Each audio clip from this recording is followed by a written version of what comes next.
This is something that's often talked about every time on the news. Whenever we talk about whenever we deal with stories about a child who threatens a school, who made a threat to the school on social media or anywhere, the question often asked is, why aren't parents doing enough? You may remember months ago we focused in Florida where the sheriff has had enough of these threats and started not only holding kids accountable, but the parents. And prior to this 11-year-old gets arrested. Not only was this on the news channel, this clip you're about to see, this was also on the Volusia Sheriff's Office channel.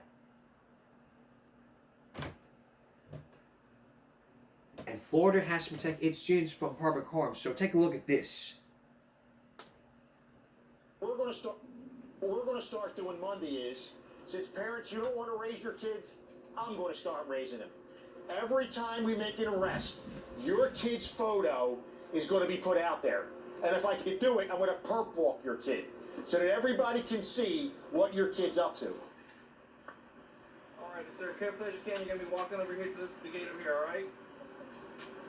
Slow and steady. What you here for today? We're going to get you here in the building, all right? Follow this deputy here. That's this way, young man.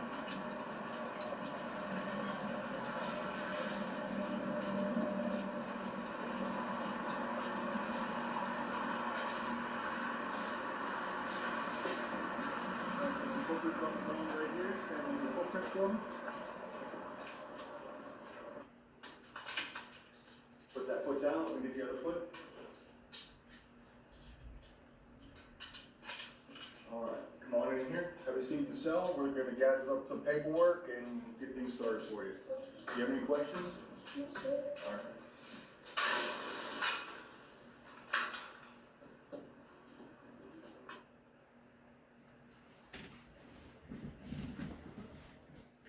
You see that right there, kids? That's what can happen to you if you continue to go down the path that you're going on. Let me show you one more. Let me show you part of this clip again, in case you guys want to. In case you guys, just let me say, he's walking.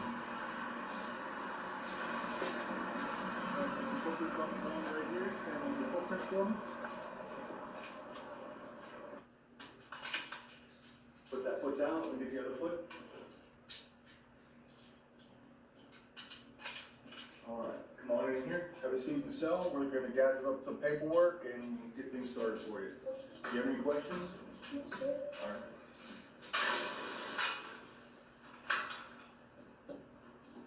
That's what can happen to you. And as Sheriff Chitwood said, the parents and the kids are going to get perp walked. Parents, you need to talk to your kids. They're looking at $11,000 of this, and you're paying for them. You're paying for them. You're paying their bails. You need to have their asses put in jail and let them learn a fucking lesson that says, you know what? I got myself into this. I need to figure out how to get myself out. I'm not paying his fines. I'm not paying his bail. He's going to sit, his ass is sitting there until he learns a lesson. Not only not to make a school threat, but not disrupt the educational process. I get that you don't want to go to school. You want to stay home and play video games, eat food, go hang out with your friends, play some basketball, go see the new Home Alone movie. I understand. All that's there for you on weekends and after school. And every Sunday through Thursday, you cannot be out on school nights. And I get that you have to work to help your mom and dad pay the bills. Your education comes first. And I've had a talk with my friend about all this, and he's like, school first, or because you could try to balance work and school, but in the end, you gotta choose one or the other.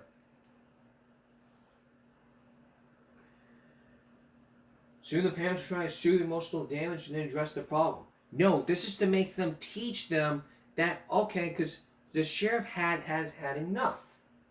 The replies to this 2 months ago, I don't think Florida has that. They could trial the kids as a black person and just give them prison time. Kind of sheriff we need in every county. Parents, you don't want to raise your kids, I'm going to start raising them. Amen, sheriff.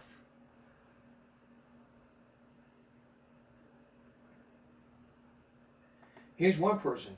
Well, what do you suggest? Do we give up our rights to others and not limited? How does that make sense? If you're going to exclusion, how here and how would condense, but I know you either won't or can't do so where all rights are observed. And arrest parents as well. They're clearly neglecting their kids.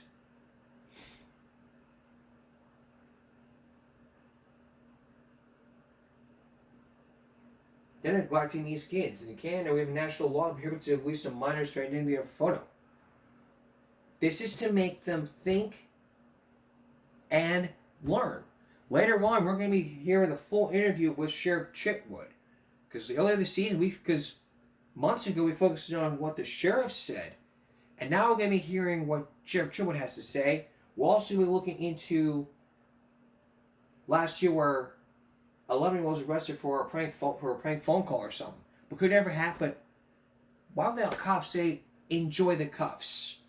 Next, part 2 of Under the Gun, where we look at another part of the world. Another urban part of the world. This time to a different state. To a different nation. To a difference in color. We looked at the white, we looked at one side. Now we're going to the other side. Please stay with us.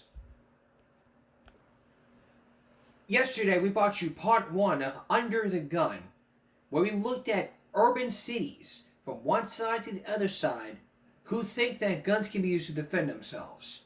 Now we're going to look to the other side of the story, to where the gun manufacturers are under attack or being tried. We also look at a lawsuit from one mayor who says that, we should have requirements, What about the Second Amendment, the right to bear arms? After that report, we also looked at, New York City, to where they're very strict about it. Here in Texas, if you live in Texas, you do have the right to carry a gun without a license. But now we're looking at the gun manufacturers who think it's something different, like a sport or a game. But is it? Once again, here's David Turocamo. I went to the one place where you can meet all the gun manufacturers in their element. I went to Vegas, to their annual convention, the SHOT Show. That's short for Shooting, Hunting, and Outdoor Trade Show. This is the largest collection of capitalists in the shooting sports industry. This really is a combination trade show, hootenanny, alumni reunion. They don't really trust the media here, and I decided rather than a confrontation, I just wanted to listen. Because this is where the industry displays its wares, from guns and gadgets to ammo and outfits and every conceivable accessory. It's a $30 billion industry, and in some ways, it was exactly what I expected. When they look in the front of that barrel, there isn't any doubt about what's going on there. And nobody's confused in the room about who's who and what's what at that point in time. And you solve a lot of social arguments instantly by just looking at one of these. But in a lot of ways, it was a complete surprise. For one thing, there's the fastest growing segment of that $30 billion, the women shooters. We're 5 years old. We're a membership-driven organization. Our focus is to introduce women, new women, into the shooting sports of rifle, pistol, shotgun, and archery. You shoot yourself? Yes, I do. I am a 2-time national champion, a 3-time World Cup medalist. I'm your current international skeet champion right now. Why do you keep shaking your head at me? There are guns as art. $309,000. This is the wholesale price. For the 4 of them, though. I think this is the most expensive set they have.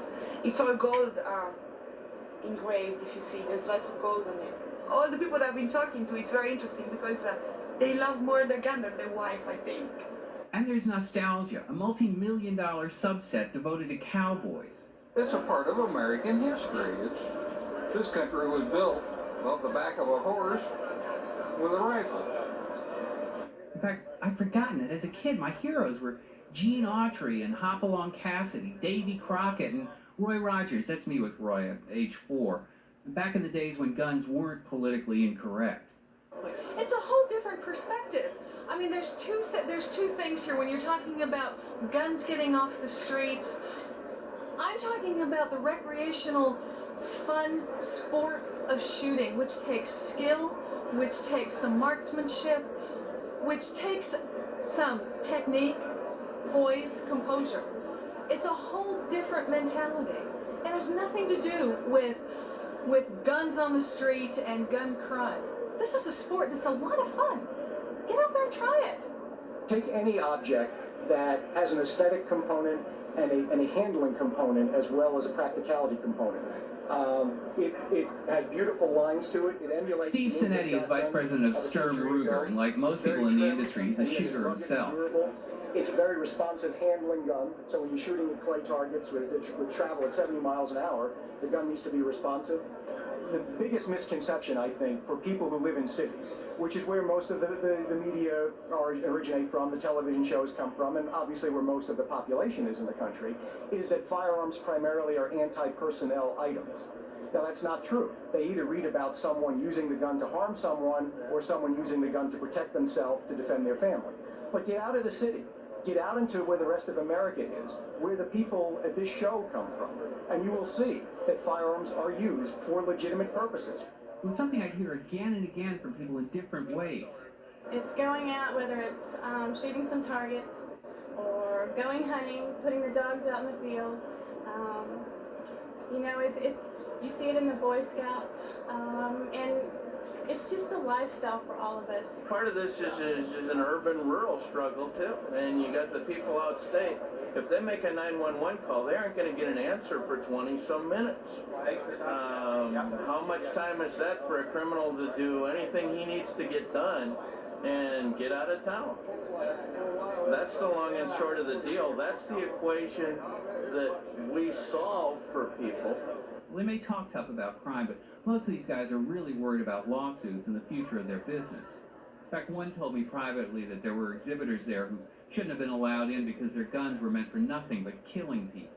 I think in any industry, you're not going to be able to round up a homogeneous group. It's a large industry from all different parts of the country, and as is the case with many industries, you are not going to have a complete agreement on if there is a problem, what kind of problem it is, how to attack it, what to do about it. All firearms are not assault weapons or machine guns. That's a very odd misconception that the city-based media sometimes tend to propagate. And I discovered that the reality of the gun issue depends to a large degree on perception.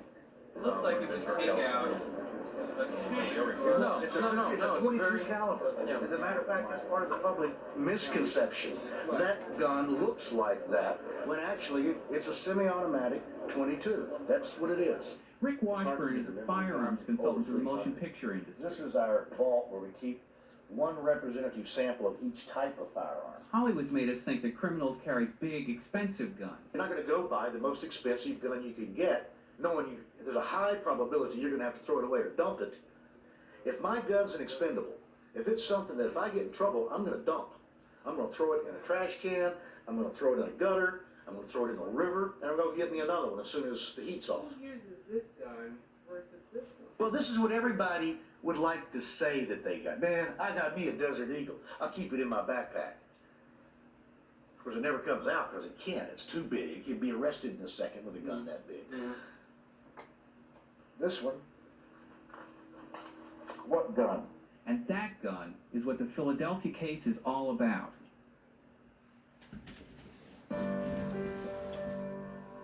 This is AB gun. And that gun is what the Philadelphia case is all about. When we return, we're going to look at the Philadelphia case with that gun in that pocket at that center of that lawsuit. That part of the story when we come back. Stay with us. Returning to our story. If you go to gun shows and ask them if they're trying to avoid being sued, they'll tell you yes they are. So if you try to ask them that question, you can be explaining full detail about, oh, this, that, and the third. But if you try looking into different cases, you may see the clearer picture here.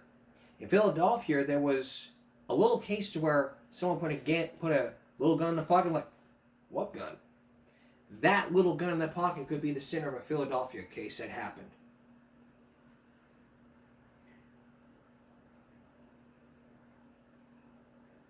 Once again, here's David Tucamio. We do all the things that are required to run any company that makes products. We design new product, sell it, talk to our customers. It was the morning of March 24th, 1998, early spring in Connecticut. I was riding to work with Mark Fontaine. There's no difference between a firearms company and a company like IBM or Exxon. For a lot Mark of makes reasons. guns for a living. I could be doing the same thing at a car company or at a wrench company or at anything else. Our process and what we do is really no different than a product development process anywhere else in corporate America. Except that this company's product is also an American icon, the stuff of legends. Mark works for the company begun by Samuel Colt in 1836. We have a historical department here who has the capability to research pedigree of any weapon that we've ever manufactured.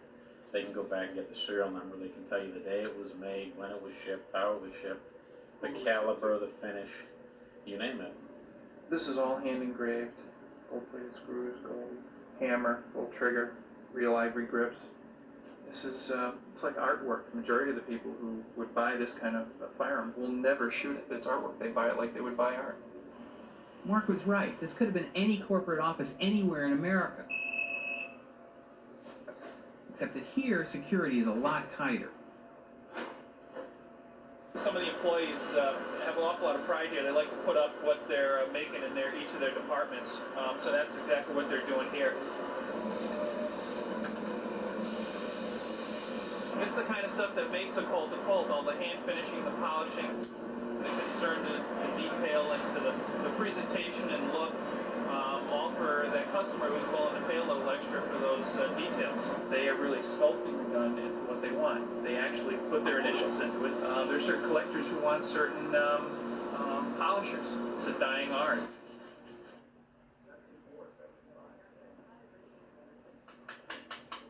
Actually, ever since Colt started up, he's capitalized on engraved handguns right from the very first days. Really? Yeah. It's a steel canvas for an artist to work on. For the artwork. And this is where the concept of mass production began among the old-line Connecticut gun manufacturers like Colt, Remington, and Winchester, who worked with the United States Army. Before the War of 1812, every gun was handmade. If it broke on the battlefield, it couldn't be fixed. The Army needed weapons with interchangeable parts. So companies like Colt not only established America's military superiority, they were also the foundation of the Industrial Revolution in this country, paved the way for people like Henry Ford.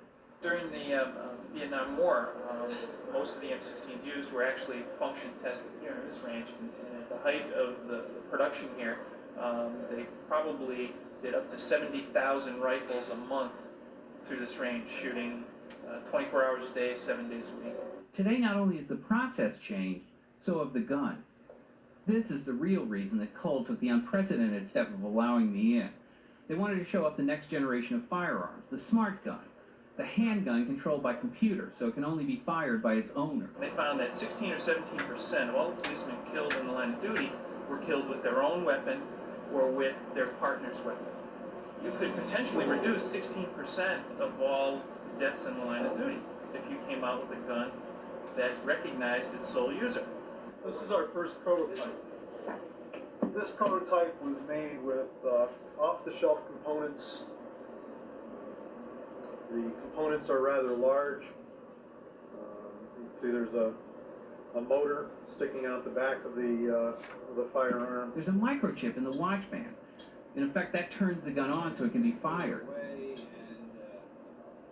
The next version will be small enough so that you can wear it all the time. It can be buried in a watch, it can be buried in a ring, it can be buried in anything. Smart gun represents more than just a leap in technology. It's the industry's recognition that something's got to change. Ron Stewart is president of Colt. We irritated people when we originally came out with the smart gun. You know, the NRA certainly didn't favor that approach. They thought it was anti to the individual and anti to their idea or their interpretation of the Second Amendment. As I said before, we have to deal with what's going to make the company survive. It is almost impossible to separate passion from reality when you're dealing with guns. When they asked me if I wanted to fire a couple of rounds, I hesitated, but God, it's fun. Well, as I mentioned, this was the morning of March 24th, 1998. I didn't find out about it till much later that afternoon, but this was the day that 4 children and their teacher were gunned down in Jonesboro, Arkansas. I know that all of these people would have been repulsed by it, but as much as I admire the beauty and craftsmanship of these products, you can never forget what a gun can do.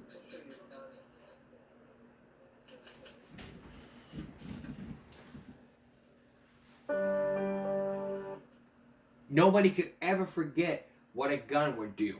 When we come back, the conclusion of Under the Gun, some final thoughts, and still to come, Sheriff Chipwood. Don't go away. And now the conclusion to our story. We've seen how gun shows can influence people to think differently about guns. We've went to both sides of the world to where guns are sport while guns kill people. We've also been to a gun manufacturer who has a technology that can easily recognize the owner. But now let's go back to the different part. Let's go back to the other side of the tale. This was all, but keep in mind, all this was before Jonesboro, Arkansas, the children that were killed.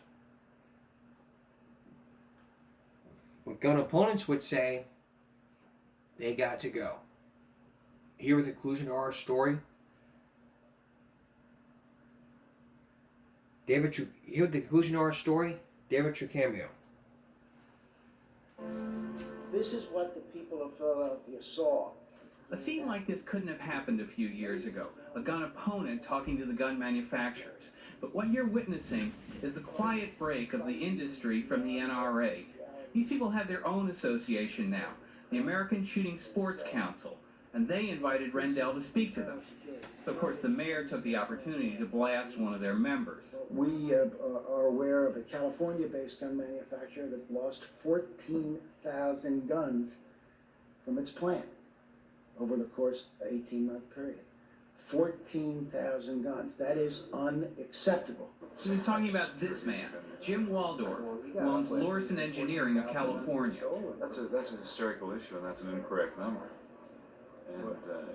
And we did have a gun theft at the factory. The gun theft at the factory was perpetrated by an employee with a key to our inventory. Waldorf claims it was less than 3,000, but whatever the numbers, what worries people is the way in which a group of manufacturers are doing business. 5 companies, all in the Los Angeles basin, all specializing in handguns. They're known collectively as the Ring of Fire. These folks produce guns that, in the opinion of industry experts themselves, are trash.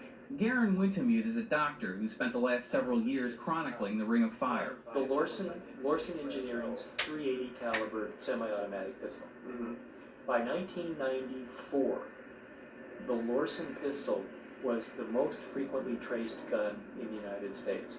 And it was again in 95, and again in 96, and again in 97. Lorson's .380 semi-auto pistol only went on the market in large numbers in 1992. In a very few years, here's a gun that in essence is on a fast track into criminal use. 1/3 of all the .380 caliber handguns sold in the United States in 1993 were ours. In other words, Waldorf contends that just because his gun is so popular, the sheer numbers of them out there, that's why they keep turning up in crimes. But maybe the connection isn't quite so coincidental. At least a part of the market that Lorson has focused on includes people who tend to misuse weapons. David Stewart is a professor of marketing at USC. He's been a consultant to companies like Coke, Hewlett-Packard, Procter & Gamble. Would suggest that there's a much higher rate of use of these low-end guns in crime. There tend to be requests to trace them more often than is the case. Even if you correct for the volume of sales, they distribute through pawn shops for people who are not really interested in spending a lot of money on a weapon, probably not terribly concerned about quality, and who may be in fact interested in a disposable gun, something that they could use and pitch, and it hasn't cost them very much. We've heard an alarming report that Robert Kennedy was shot. The problem goes back to the assassination of Robert Kennedy. Oh my God. Senator Kennedy has been shot. He was shot with a cheap imported handgun, a Saturday night special. That same year, 1968, Congress passed the crime bill, which stopped the importation of small, inexpensive handguns. But it created a market for cheap, disposable weapons which could be manufactured here. So the ring of fire was ignited. And now it's the theft at Lorson that prompted Jack Scott, an assemblyman from Los Angeles, to sponsor a new bill. 14,000 guns had disappeared from arson manufacturing at 1 year's time. And when you consider that that's more guns that are stolen from all gun dealers throughout America annually, it's certainly a very difficult and reprehensible situation. Basically, he wants the gun factories to maintain the same security level that's required of gun dealers. Those guns, frankly, have been discovered as far away as Charleston, South Carolina. And earlier this evening, the California legislature passed Scott's bill. It's a feel-good type of piece of legislature. It could be a knee-jerk reaction as well. And, I don't think that there's a lot of parts of the bill that are really going to make a significant impact on what's going on in the firearms industry. Lorson's filed for bankruptcy. They've been hit with dozens of lawsuits by people who claim that the gun accidentally fired or exploded in their face. I believe very strongly that they have little, if any, commitment to producing firearms that are quality products. And you don't have to take my word for it. One of the best sources of this kind of information comes from within the gun industry itself. It's a periodical known as Gun Tests. Gun Test magazine recently suggested that the Lorson 9mm was best used as a doorstop. It is an industry that, whether we like it or don't like it, is headed toward some greater degree of regulation.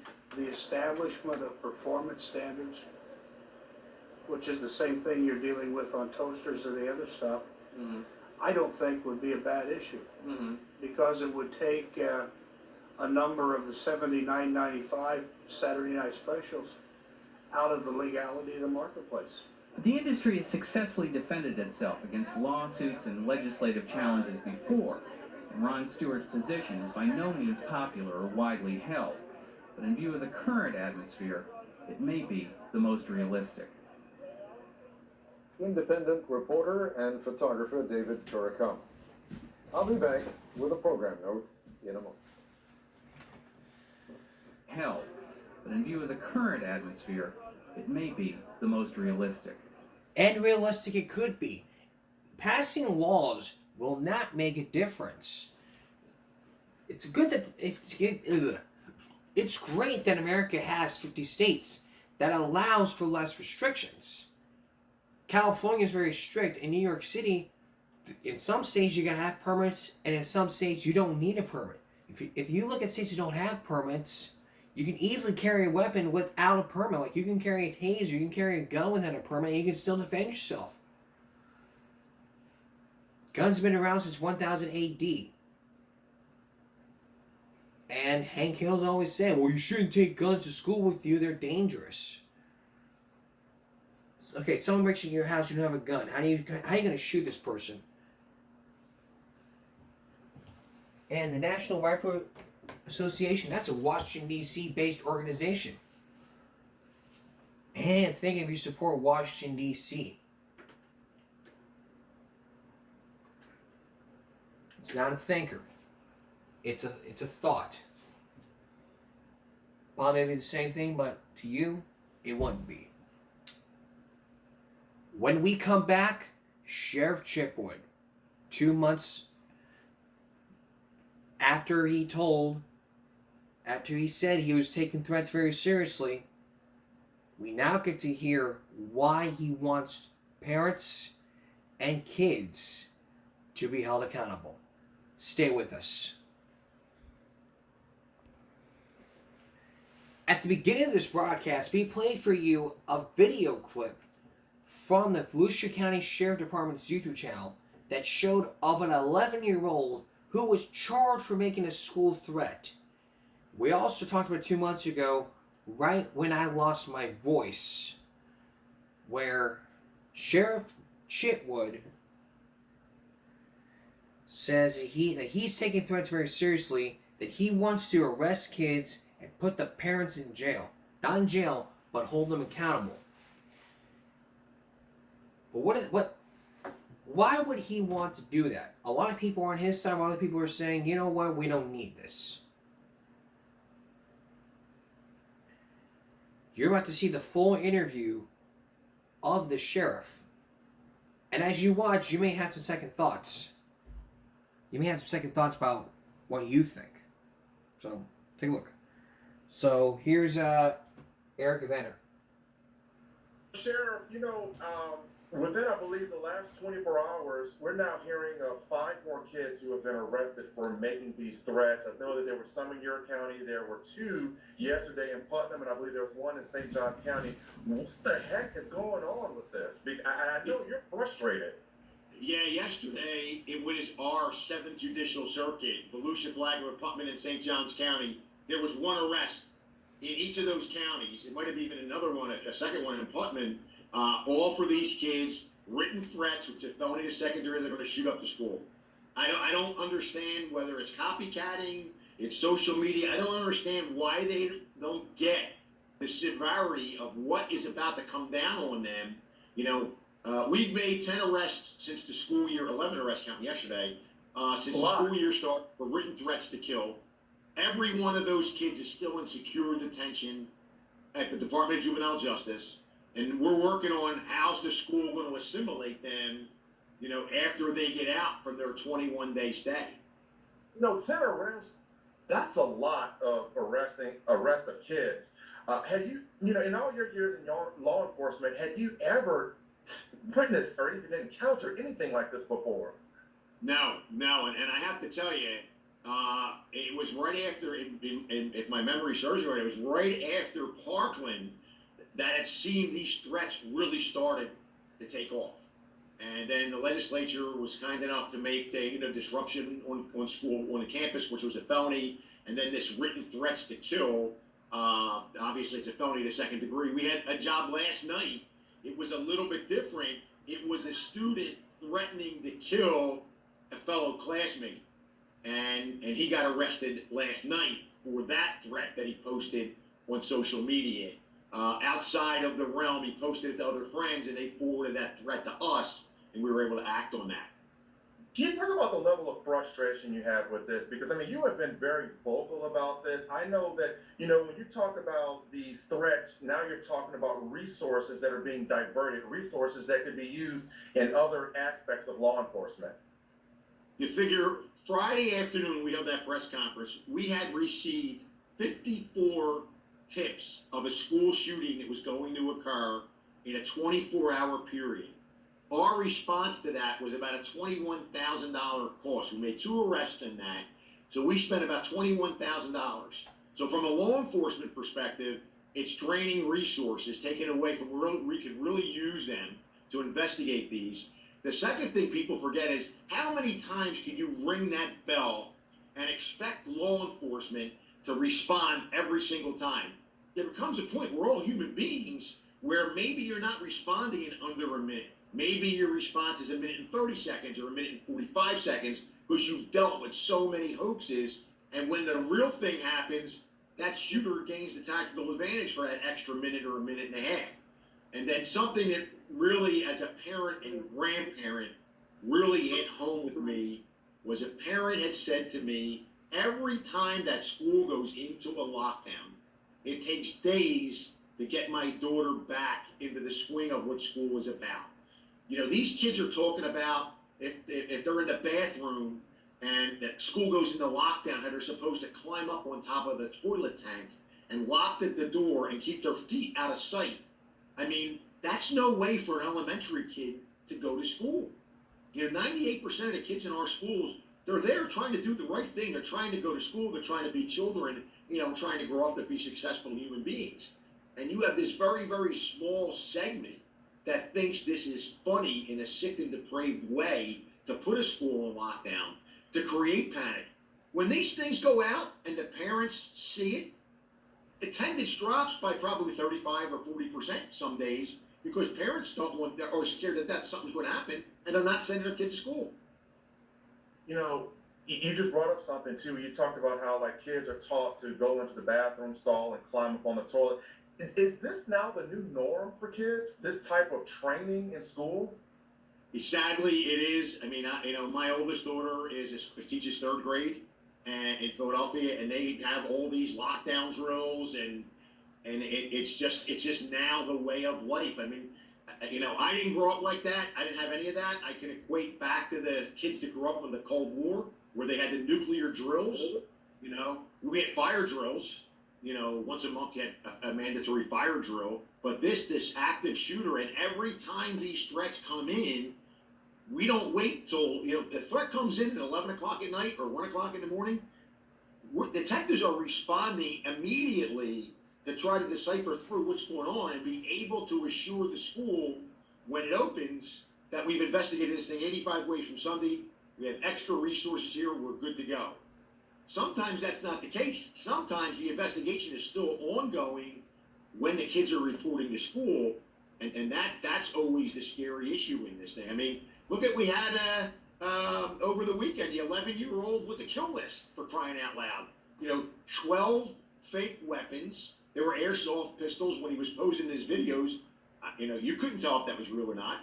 And then he had a dozen different knives and those stars that they had, the Chinese stars that they have. And on his kill list was the bus driver, the nurse, and several classmates that we can make out, because the rest of the kill list, look, he stabbed the paper. Clearly, here's an 11-year-old that has emotional issues that, hey, you could still stab a bunch of people before we stop you. So this brings up to my next point too, because I know you went after the parents in this, and I have to ask, a kid with that many airsoft weapons that look real like that, I guess most people are thinking like you, what's going on with the parents? What's going on with the relationship between the parents and the children? How was this allowed to progress so far? In this kid's case, his father's doing a pretty good stint in federal prison for trafficking in narcotics. But that's one of the things we're exploring on how creative could we be. If I can't charge the parent with child neglect or another offense, how can I get them to pay for the cost of the investigation, either through the courts or in fact, my legal team right now is looking, is there a way to sue them civilly and drag them into civil court, and on behalf of the residents of Volusia County, sue them for not having control of their kids. There's got to be an answer somewhere here. We're just going to sort through it. My understanding right now is we are almost at the same number, at the same time last year to date, the same 4 to 5 Florida tips that have come in. We had 271 come in last year for the first 3 weeks of school, and I think we're damn near close to that this year. I know. And I know in your press conference the other day, you said that if you find that a parent knew something and didn't report it, and didn't do anything to intervene, you're coming after the parent. We're coming after them. I think Georgia showed that, and I think it was Michigan might have been the other state that showed that you got to go after the parents. They have to understand you're not your kid's buddy, okay? You're not your kid's friend. You're a parent. Act like a parent, sit them down, explain to them the severity of these false tips. No, it makes me wonder, at first, when all this was happening, I thought, well, maybe there could be some adults that are behind this, that are posing as kids behind the keyboard. But now that we're seeing more and more kids that are being arrested for this, have your investigators found anything on social media to suggest that this could be part of some large challenge on one of these social media platforms that kids are just taking part in? It's a great point. We haven't come across that yet, because there doesn't seem to be that connectivity in the way that threats are coming in. I would probably say the kids that got arrested on Friday for the bulk of those 64 tips that came in, They were, I think there was some connectivity there. But you know, the other thing is parents play a role in this as well. You know, parents see something on social media, they alert law enforcement debunks that, they turn around and post it as a parent in the know and create all of this confusion and all of this chaos when they were told by law enforcement that it was a hoax. You know, like the Walmart, there's going to be a shooting at Walmart on Friday, September 13th at noon, and it goes out across the country, and people actually become, oh, I'm not going to go to Walmart on Friday. They said there's an active shooter, even though we could debunk the fact that it came in from overseas, it came in through different servers, there's really no credibility. We'll step up patrol, people will stay away. And parents do the same thing when they push out a false narrative that actually scares the kids and the parents. I wish there was a way to do this. Every kid that gets arrested for a false threat should have to go and spend time with a family from Parkland. That's what I would like to see. And I don't know if any family wants to do that. Let these little bastards see what a shooter did to their family. What it looked like to go to school, to have your child go to school and never return home again. Let them see that. Let them see what they think is so funny. Because when you sit down and question them, that's the overwhelming response. It was a joke. That was a joke. It's not a joke. Not a joke a little bit. Do you think that, you know, now that we're seeing so much of this, I know in Manatee County, they had that Scared Straight program at the Manatee County Jail. Is there anything in your area that allows for something like that? Or given what we're seeing now, do you think that maybe they should bring a Scared Straight program to the jails here for these kids to take part in, to realize the reality of what their future could be like if they don't change their ways? Yeah, I'm all for it if there's a way that you can come up and get it done. But I really think they need to sit across and look in the eyes of people who lost a loved one to an active shooter, you know, to an active killer who was their age, who was doing just what they did, and nobody paid attention to it. Well, now everybody's paying attention. As a matter of fact, the Uvalde Foundation, they are citing our model of perp walking these kids and getting their parents out there. They want to do it on a national forum where you could go nationally and take a look at these kids, what they were arrested for, and take a look at their parents as well, as part of letting people know that we're watching what you're doing as parents. It's sad that we have to have this discussion, but you know, yesterday I walked my grandkids to school, and they're 9 and 6. And I kissed them, my grandkids, and I kissed them, and I walked on my walk home. They live 3 blocks away. On my walk home, I thought to myself, how many parents and grandparents in America over the decades have done just what I did, and 215 never came for those families. And that's what I think really sets me off when I see this, and the fact that we can't wrap our brains around this and come out with a way to kind of end this now. It's an interesting point. You know, speaking of parents, I don't know if you're aware of this, but yesterday in Flagler County, a mom actually turned in her 13-year-old daughter. And I think this is the first time that I can recall this year of hearing of a parent doing just that after learning of a threat that was posted on social media. What's your reaction to that? It doesn't happen a lot, but it does happen. We do have parents that, whether it's a school threat or whether it's something else, we have had parents pick up the phone and say, hey, you need to send somebody over here. I found some stuff in my kid's room that doesn't belong. And that stuff was tied to other crimes. Or we have had people in the past whose a mother call and say, hey, something's not right with my kid. Please check this out. And sure enough, it was threats being made in a third-party way, or there was a weapon in their room that they didn't know existed. Parents, you have the right to search your kid's room. Your kid doesn't have the Fourth Amendment right for protection against illegal search and seizure. It's your home. It's your backpack. It's your car. When you let your teenager take that car, that's your car. You should be out there searching it. You know, I do run into a lot of parents that tell me that. You know, I search my son's cell phone all the time, and they tell me I'm a helicopter parent. Good. That's a good thing. In today's day and age, being a helicopter parent is a good thing. I guess it's safe to say being a helicopter parent may keep your child out of jail someday. Keep your kid out of jail and alive at that as well. You know, you're posing on social media with even, I don't care if it's a replica of a firearm or a firearm, you're posing on social media. We all know how that works.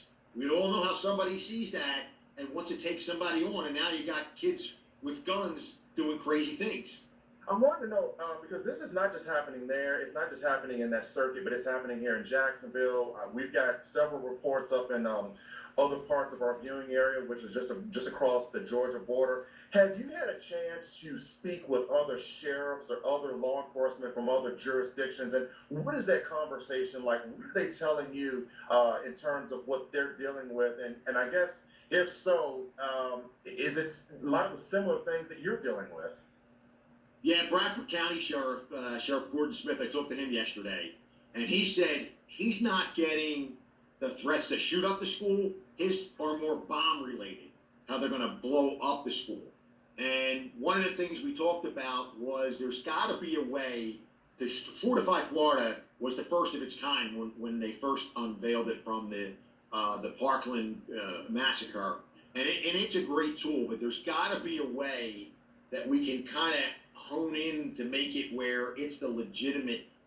How do you stop the hoaxes that keep coming in? Because they don't have to be on Friday. I mean, probably 20 of them just came in saying there's going to be a shooting in Volusia County schools. They just kept hitting send. But you still have to investigate all 20 of those because you just can't say, I'll dismiss it, and then somebody's dead because we dismissed it. So I think there needs to be a conversation about Fortify Florida is number one. And number two, there needs to be a conversation of how to hold parents accountable. Whether it's on the legal end, whether it's the civil end, there's got to be a way. And then the big thing is, again, you know, we've got 10 kids that are being held in secure facility for 21 days. After those 21 days, what happens to them? Are they expelled? Are they forced to be homeschooled? Will they all be allowed in back to school? Will they do it a case-by-case basis? That's the real rub on that. Does the kid have learning disabilities? Does the kid have, you know, any other issues that, you know, could have precipitated it? Even though it's wrong, you need to be held accountable. Now what do you do in the back end? And I think that conversation hasn't really been held. Because in Georgia's issue, they let that kid back. They let him back at school after the end of the year. The FBI paid a visit. Everybody knew what was going on, and they let him come back. That wouldn't have happened in Volusia County because that incident, that kid would not have worked out. And I could also tell you that the kid we arrested with the kill list, that came from the FBI. The FBI picked up something on Snapchat, contacted the local police department, who then called us and said, hey, you got more resources than we have. Can you take a look at this? So the 11-year-old that got arrested at the perp walk, his information came through Snapchat that was picked up by the FBI. So you do have other organizations, the FBI, Homeland Security, looking at all of this stuff and feeding it into the local departments to let them know what's going on in their community. It's not just Fortify Florida.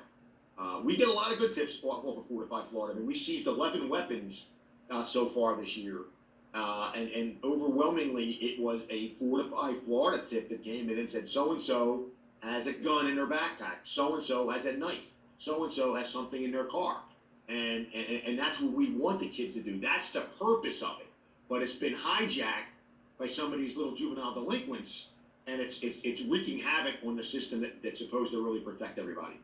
But Ashley, how much of this is bullying that plays a part in this? Because I know when I read some of the comments on social media, they say, well, the reason why some of these kids may have so much anger in their heart, you know, because they've been bullied in school and they want to go show the bullies that, hey, I can fight back. You know, has anyone addressed that as well? Because like I said, when you read some of these comments, you know, there are some of these parents that'll say like, no one's doing anything about the bullies, and you know, can you blame a kid for wanting to take a weapon to school to defend themselves or to fight back? Yes, I can blame a kid for wanting to take a weapon to school and fight back. And does bullying play an issue? It sure does. I mean, that's what they're saying about the shooter in Georgia, and that's what they say with most of the shootings. But think of this for a minute. I was a kid, you were a kid. Did you get bullied when you were in school? I did. Yeah. I did. And what I was taught was you stood there and you fought the bully. If you got your ass kicked, don't cry, but you stand up to the bully, and that's the way to do it. You didn't think about going and grabbing your parents' gun and going in and shooting a kid or shooting up your school for that reason. That was the furthest thing from my mind. But, you know, again, that falls into the schools with the bullying. There's going to be some of that in there no matter what. I mean, you know, my granddaughters say they get picked on because of the color of their hair or whatever girls do in grammar school. My position to them is, you punch them in the face one time, they won't bully you anymore. Of course, my daughter's like, what are you doing? Don't get suspended. You can't do that. But you have to stand up to a bully, and you have to bring that to the attention to the school administration, and then they have to work through that from there. But solving a problem with a firearm ain't the way to do it. One last question. How much do we in the media have maybe some blame in this too? Because, you know, I often wonder if kids see this in the news and they think, oh, my work, what I just pulled off, made it on the news. My threat made it on the news. Let me do it again. I'm just wondering, do you think that there is a role that media is playing in this by continuously putting this out there, you know, or continuously airing or writing articles about every single threat that's out there? Well, you know, you make another great point, because last year when we did this, or 2 years ago when we did it, we released the names. And it seemed like what you just said. They would go back to school with bragging rights and say, hey, my name was in the paper. My name got mentioned on the news. And that's what it turned into. Now, I'm praying to God that being taken out of the back of a patrol car, handcuffed, and being walked into a police facility, and then having your parents walk you out hours later, if you get out, which you're not, you're going over to secure custody for 21 days, will that have a different deterrent than just publishing your name? You know, I can't get into the mind of an elementary school or middle school or high schooler, but, you know, you would kind of think or hope that they would be like, oh my God, you know, is this what I want to do? Is this what I want to be known for? That this is what I was arrested for? I don't know. I don't know the answer. I just know from my perspective, the community has to know about these threats, and they have to see who's making those threats. They have to see what weapons they have access to. They have to see what law enforcement is doing. They have to see what the state attorney's doing. They have to see what the school district's doing. That's the only way to... Basically, what you're saying is there's got to be transparency from A to Z. You got to show it. You got to be transparent. You got to let everybody see, because at the end of the day, we are taking the most precious gift that God gave us, and we're dropping it off in the hands of teachers and law enforcement, and then we're leaving, and we're hoping that when that bell rings at 2:15 or whatever time they get out of school, that most precious gift is given back to me, and that's why you have to have that transparency. Parents have to see what law enforcement is doing, the way we train, what we're up to, what's the state attorney doing with these kids, what's the school administration doing with these things, what things are we doing to make sure that our kids are as safe can be. And knowing you can't stop everything, but at least giving some sense of, you know, okay, a sense of security. I know everything's not perfect, but you know what? I think my child is in a good place, in a good environment where they're going to learn. Chitwood, thank you so much for taking the time to talk with us. I really appreciate it, man.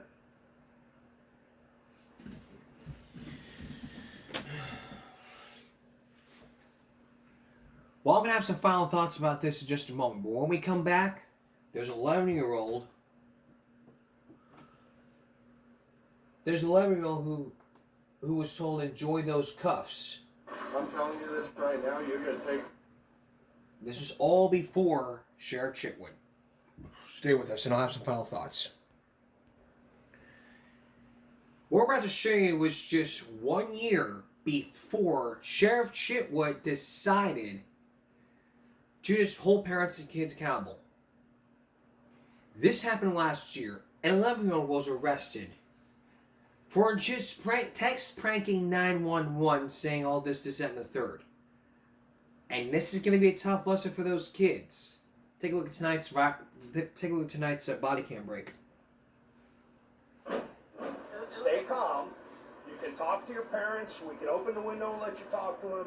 Nothing's going to happen to you. Do you understand that? Okay.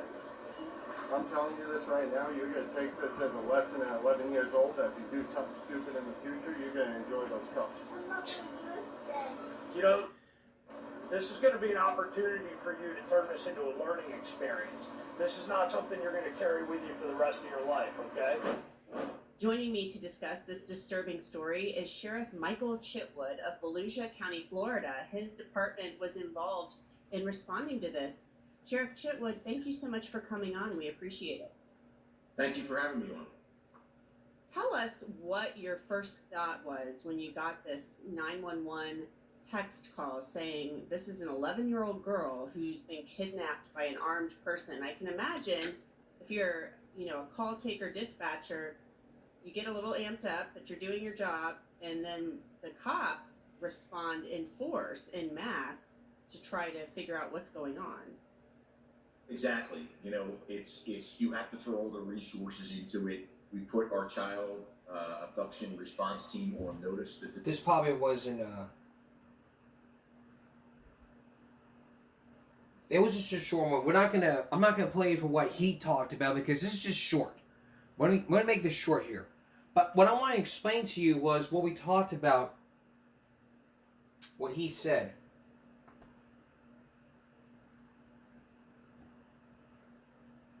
Because like we talked about a couple months ago when I lost my voice, we focused in on Sheriff Chitwood and how he wants to just hold parents accountable. Here's my 2 cents about this. I'm not going to go off on throwing him under the bus, although he may fit very nicely. I'm siding with him because all the parents are looking at over $11,000. And what they're doing is wasting resources. What we need to do is go back to the Scared Straight program. We put kids in jail for a day and have them seen and have them put the poor people who have lost their families. He's right. We had a Parkland school shooting. We had a shooting in Texas. Go talk to the families. And here's the thing, we also had threats here in this community. You're thinking to yourself, you had threats in this community? Well, yes. Yes, we do. And by the way, I should mention before we, and changing subject here, my good friend Clayton Paxton has just been elected District 4 City Council. Congratulations, Kaylin. Your hometown hero supports you no matter what. That's another show. We've had a couple threats happen. See if I can find them. There. Exercise drill. There. This was from December 11th. That was from December 11th. That was 4 days ago. The district is aware of a potential threat that was made to the district. Upon receiving this information, Bill Flabel of the City Police Department immediately contacted the local authorities and got them involved. This matter has now been resolved with local authorities, and there was no threat to students and staff. No time to rein in students, staff, or harm's way. There was no imminent threat. So response protocol could have been activated. Okay. Well, whoever made the threat, you know who you are. You know who you are. And to the parents, you know who you are. I'm not naming names, but you know who you are. You know who you are. I'm looking right at you because you know who you are. You know who you are. I'm looking right at you. Parents, you are not their buddy. You are the parent. It is your house. It is your phone. It is your room. It is your house. You pay the goddamn rent. Search your child's room. Check for bombs. Check the drawers. You're under the bed. That's why all the little boys and girls is dead in Colorado, in Connecticut, in Texas, in Florida, because all the parents are scared of the kids. If you lost a loved one during a school shooting, go talk to the families. And like This isn't a joke. And there's another one. There was an exercise drill that happened. There's a second one. Temporary lockdown stance. Surrounding campuses were informed. You know, we have to hold parents responsible. So therefore,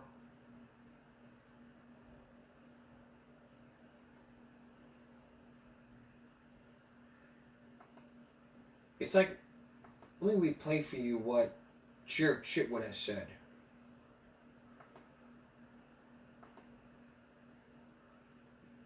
Play for you the portion of the on Friday. They said there's a parents thing.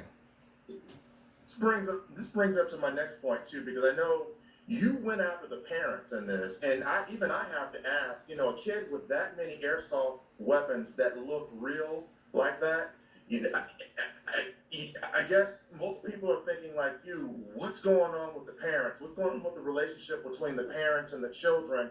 How was this allowed to progress so far? In this kid's case, his father's doing a pretty good stint in federal prison for trafficking in narcotics. But that's one of the things we're exploring on how creative could we be. If I can't charge the parent with child neglect or another offense, how can I get them to pay for the cost of the investigation, either through the courts or in fact, my legal team right now is looking, is there a way to sue them civilly and drag them into civil court, you know, and on behalf of the residents of Volusia County, sue them for not having control of their kids? There's got to be an answer somewhere here. We're just going to sort through it. My understanding right now is we are almost at the same number, at the same time last year, year to date, the same 4 to 5 Florida tips that have come in. We had 271 come in last year for the first 3 weeks of school, and I think we're damn near close to that this year. And I know, and I know in your press conference the other day, you said that if you find that a parent knew something and didn't report it, and didn't do anything to intervene, you're coming after the parent. We're coming after them. I think Georgia showed that, and I think it was Michigan might have been the other state that showed that. That you got to go after the parents. They have to understand you're not your kid's buddy. Okay, you're not your kid's friend. You're a parent. Act like the parent. Sit them down. Explain to them the severity of these false tips. No, it makes me wonder, at first, when all this was happening, at first I thought, well, maybe there could be some adults that are behind this, that are posing as kids behind the keyboard. But now that we're seeing more and more kids that are being arrested for this, have your investigators found anything on social media to suggest that this could be part of some... And now we're going to go back to 5 years ago. I've showed you this clip dozens of times. And I think it does need to be retaught. Dalton Barnhart. The name popped into my head. His name was Dalton Barnhart.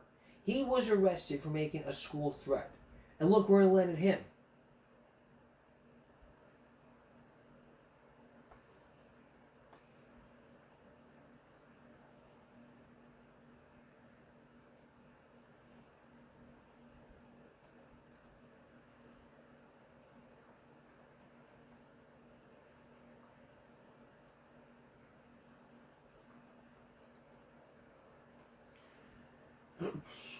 This was all caught on body cam footage.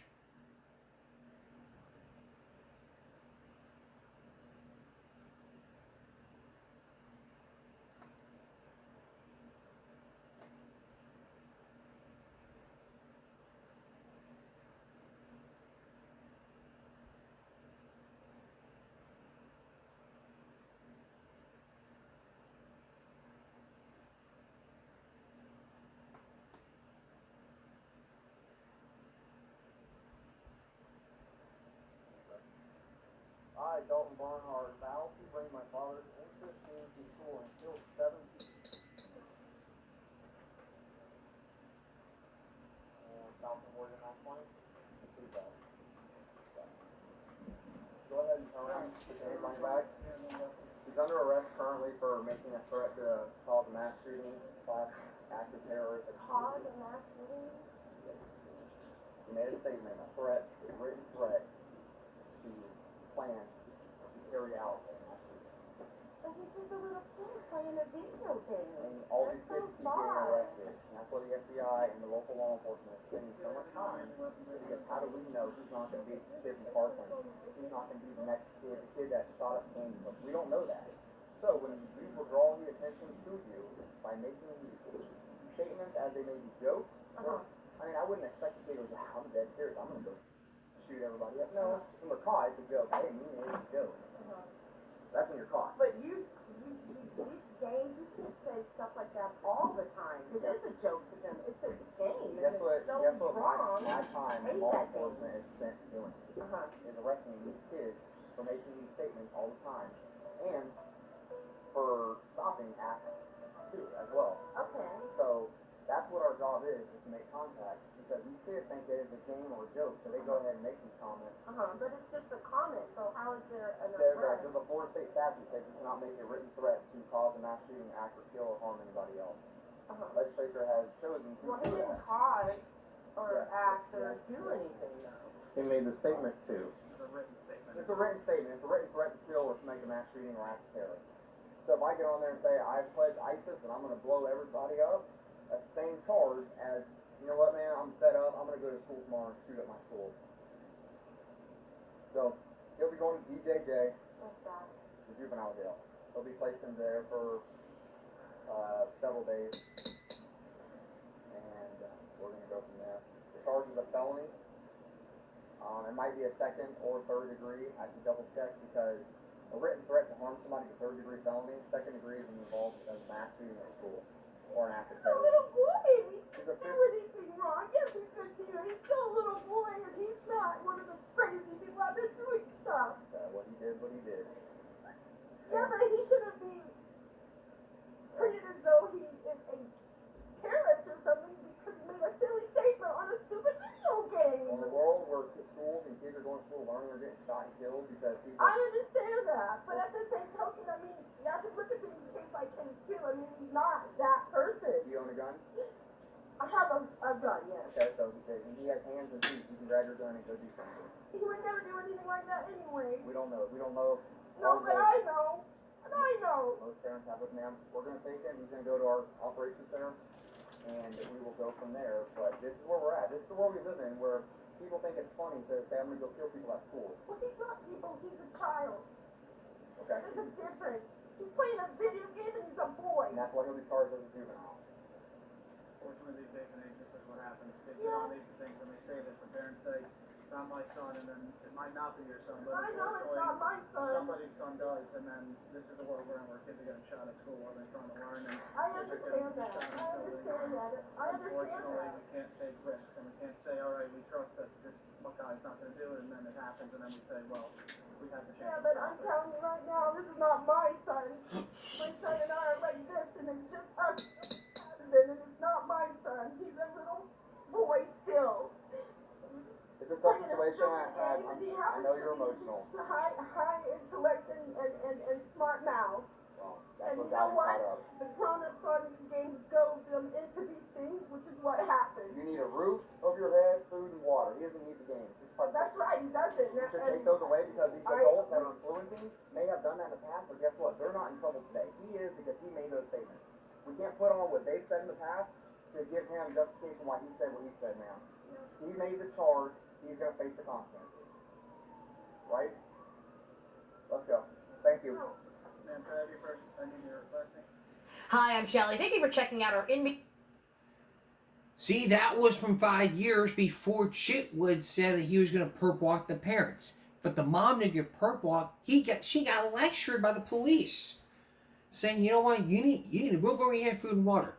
And the officer's right. You know, as a parent, you are not their friend. Be a parent. Be a mom. Be a dad. Don't sit there be your parents' friends. I mean, we have kids out there saying, oh, but my friend's doing this. Okay, so was your friend who did this? If your friend said to jump off a bridge, would you do it? My friends wouldn't. My friends told me to go jump off a bridge or go jump in a lake. Would I do it? Absolutely not. You know, if someone pointed a gun at my head and told me, make a threat to my school tomorrow, I would just tell them to shoot because it would be a quicker death. Or if somebody told me the same thing, I would say, yeah, well, go fuck yourself. It's exactly what I would say to that person if they tell me, that someone tells me to go make a threat to their school, I would just tell them to shoot me or go fuck themselves. I ain't doing it. I don't care what you do to me, but I ain't doing it. It's exactly what I would say. Quicker death? It'd be a quicker death. Or I'd be home free. I would show bravery. Because that's the example that I would set. Because I never make a school threat, but if I did, my ass be sitting in jail for 5 years, for 5 to 15 years, saying, maybe I should have done this. You know? I put myself in, if I put myself in these kids' shoes, they don't have an inner voice. Their problem may be, oh, I have a disability. Okay, well, we understand. We have to hold parents accountable and say, well, look, these are what the parents are doing. Roof over your head, food, water. He didn't deny or say he was joking. That's the scary part. You teach them now what they say online stays with you. You can't take it back. Exactly. You should be doing this. Be a parent. Just be a parent. Let's go back to what Chitwood said.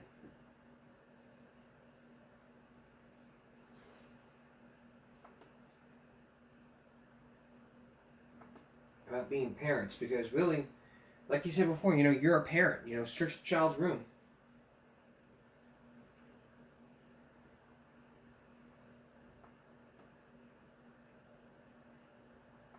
In your area that allows for something like that, or given what we're seeing now, do you think that maybe they should bring a Scared Straight program to the jails here for these kids to take part in, to realize the reality of what their future could be like if they don't change their ways?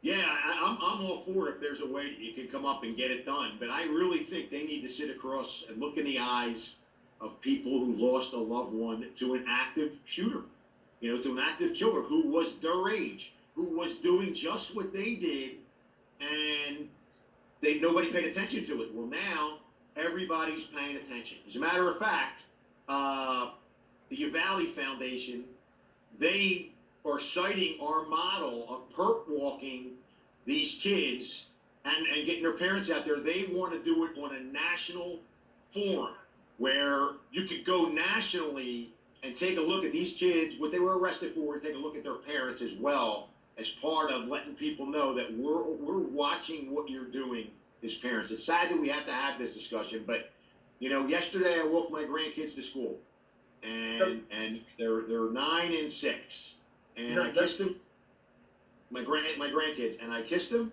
and I walked on my walk home. They live 3 blocks away. On my walk home, I thought to myself, how many parents and grandparents in America over the decades have done just what I did, and 215 never came for those families? And that's what I think really sets me off when I see this, and the fact that we can't wrap our brains around it and come out with a way to kind of end this now.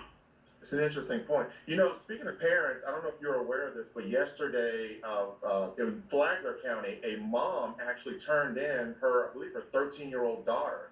And I think this is the first time that I can recall this year. So congrats to that mother. Parent doing just that after learning of a threat that was posted on social media. What's your reaction to that? It doesn't happen a lot, but it does happen. We do have parents that, whether it's a school threat or whether it's something else, we have had parents pick up the phone and say, hey, you need to send somebody over here. I found some stuff in my kid's room that doesn't belong. And that stuff was tied to other crimes. Or we have had people in the past whose a mother call and say, hey, something's not right with my kid. please check this out. And sure enough, it was threats being made in a third-party way, or there was a weapon in their room that they didn't know existed. Parents, you have the right to search your kid's room. Your kid doesn't have the Fourth Amendment right for protection against illegal search and seizure. It's your home. It's your backpack. It's your car. When you let your teenager take that car, that's your car. You should be out there searching it. You know, I do run into a lot of parents that tell me that. You know, I search my son's cell phone all the time, and they tell me I'm a helicopter parent. Good. That's a good thing. In today's day and age, being a helicopter parent is a good thing. Again, It's a good thing. it's safe to say being a helicopter parent may keep your child out of jail someday. Keep your kid out of jail and alive at that as well. You know, you're posing on social media with even, I don't care if it's a replica of a firearm or a firearm, you're posing on social media. We all know how that works. We all know how somebody sees that and wants to take somebody on, and now you got kids with guns doing crazy things. I want to know, because this is not just happening there, it's not just guns doing crazy things. Helicopter, yeah, if we gotta go back to helicopter parents, okay. But going to where you search your child's stuff. It is your house. It is your backpack. It is your car. It is your shit. You search it. If there's something wrong, you confront them. You confront them around and say, hey, you know, I found this gun under your bed. What's it doing here? And then you talk to the child. You don't just ground, you don't ground them, take them away. You talk to the child and say, oh, hey, I found this gun in your room. What's it under your pillowcase? What's it doing there? And they say, well, it's for protection. What do you need protection for? You know, this, that, and the third. And then if the dad wants to step in and say, I'm going to teach you how to fight, then that's his prerogative. And if the child gets suspended for fighting and the dad's proud of him, well, parenting should be equally partnered. Not one parent versus the other. Like the mom's like, okay, you're grounded for fighting in school, while dad's all like, come on, let's go get some ice cream.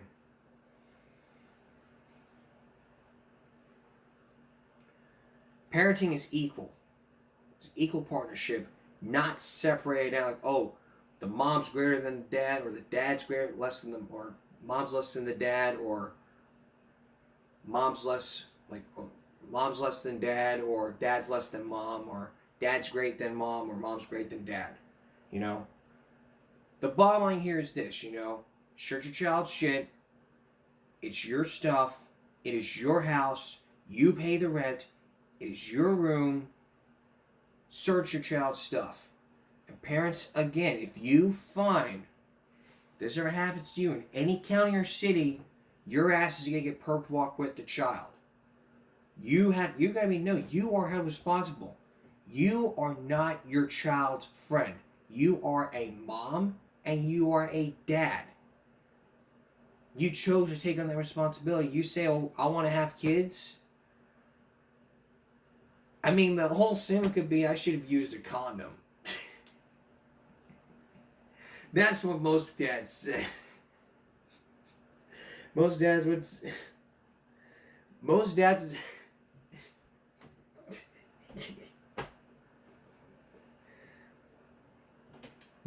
would say two things. I should have used a condom. I should have went out and got the milk. The milk part would have been like, I'll see you.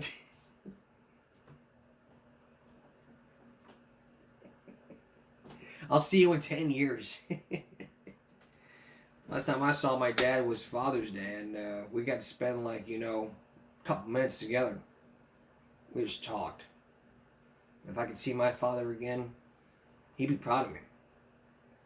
He'd look at me as the man I am right now.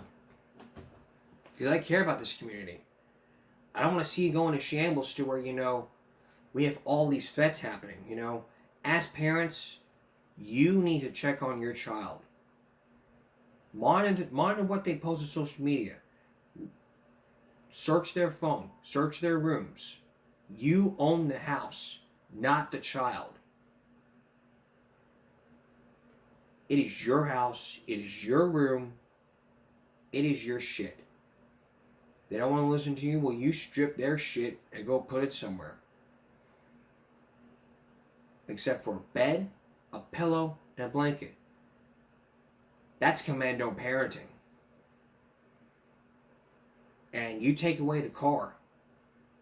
Don't just take away the car, take away the license. Take away the cell phone. You gotta scare your child straight and say, you know what? I'm gonna scare you straight. You don't want to go to school? Well, we'll drive around the whole county and we'll go wash bums and I'll teach you, hey, if you don't go to school, this is where you're gonna end up. You're gonna end up homeless and you're not gonna be able to get your education. Jail, Child wants to make a school threat, we'll put them with some inmates. We'll scare them straight. That way they'll learn. Hey, I'll think twice. We watch talk shows. Talk shows show great examples. Like, out of control teens. That's how out of control teens start. They say they beat, these teens whoop people's asses. They go on talk shows and, motivational speakers, officers, they put them with cells. They put them in cells with some inmates and they tell them, okay, I was in here for murder, this, that, and the third.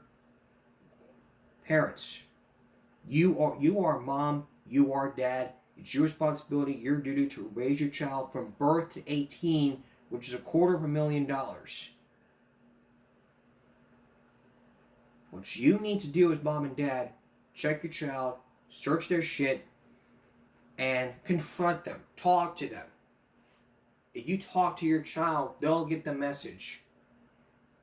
The child will get the message, and when they get older, they'll understand. And when they have kids, they'll have the same talking that you had with them. They'll talk to the same child, have a lecture with them, and if they don't want to listen, well, make them listen. Make them understand. When you choose the behavior, you choose the consequences. Make good choices in life. Not just for the parents, but for your child. When you choose the behavior, you choose the consequences. So, parents and kids, make good choices out there in your community, wherever you live in. Don't let Sheriff Chitwood raise your kids. I don't want this, because I don't want to see him raise your child. I don't want to see that ever happen again. Or any threat in this community. And if that happens, it's another jam beat you really don't want to miss. I can guarantee you. And I really will guarantee that I'll come at y'all long, hard, and strong. Strong I'll ever be. Very strong. That's all for this edition. Give me a break. That's all for this edition of Give Me a Break Saturday. Going to Sunday. We'll see you again for Give Me a Break Monday. Stop bullying, speak up. Concentration, not strength. Be a parent. Search your child. Watch your child. Track your child. I don't give a damn. Just keep an eye on your kids. Don't let them do stupid shit. And search their shit if you have to. And otherwise, no jaywalking. Be a parent. Your mom, your dad, make good choices. Have a good night.